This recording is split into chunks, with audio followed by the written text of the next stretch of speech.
Coronavirus menandai runtuhnya hegemoni kapitalisme.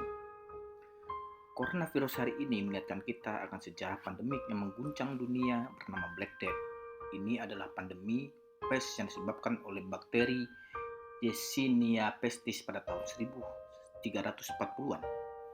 Pandemi ini mengakibatkan kematian 75 hingga 200 juta orang saat itu.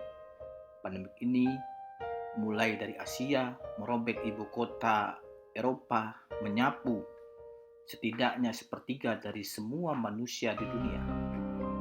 Dan ketika semua berakhir, pemberontakan dimulai, institusi-institusi kenegaraan jatuh, dan seluruh sistem ekonomi harus disetting ulang. Karena ekonomi pada saat itu didasarkan pada pertanian dan kerajinan lokal, kehidupan sehari-hari bangkit kembali dengan relatif cepat.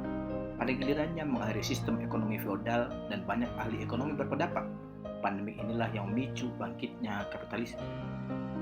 Hari ini mewabahnya coronavirus mengakibatkan kapitalisme menghadapi mimpi buruknya sendiri. Bagaimana tidak? Meskipun virus COVID-19 ini dapat membunuh 1-4% dari mereka yang terpapar, tapi dampaknya kepada ekonomi jauh lebih kompleks dan dahsyat. Coba kita lihat dan perhatikan perubahan besar akibat pandemik ini. Yang pertama, terhentinya berbagai aktivitas kehidupan sehari-hari umat manusia di dunia. Ini bisa dilihat dari lumpuhnya sebagian besar Cina, India, sebagian besar Eropa, dan banyak negara di benua Amerika, Australia, dan Asia. Yang kedua, kerusakan yang signifikan terhadap reputasi dan kepercayaan kepada pemerintah dan elit politik. Ini bisa dipahami karena pada awal pandemik ini ada, para pemimpin negara terbukti tidak mampu melakukan antisipasi dan memobilisasi sistem perlindungan kepada rakyatnya.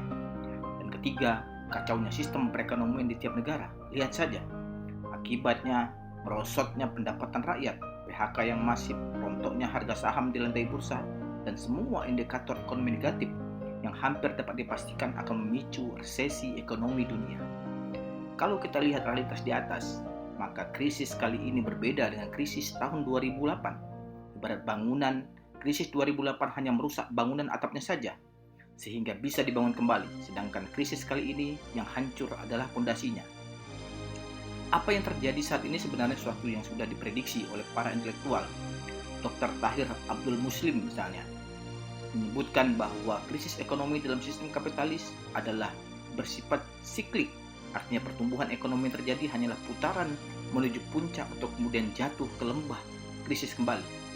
Kemudian Munawar AM juga mengibaratkan kapitalisme seperti menara gading atau bangunan kokoh yang perlahan tapi pasti rayap-rayap sedang berkerumun menggeruguti tiang-tiang penyangganya.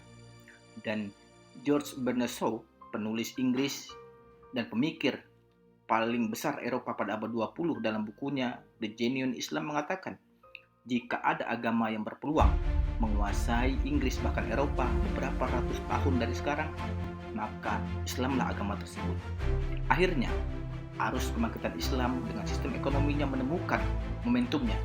Kini umat Islam sedang berjalan menuju kebangkitan yang sudah diduga oleh dunia intelektual akan menggantikan eksistensi kapitalisme yang sudah sekarat saat ini.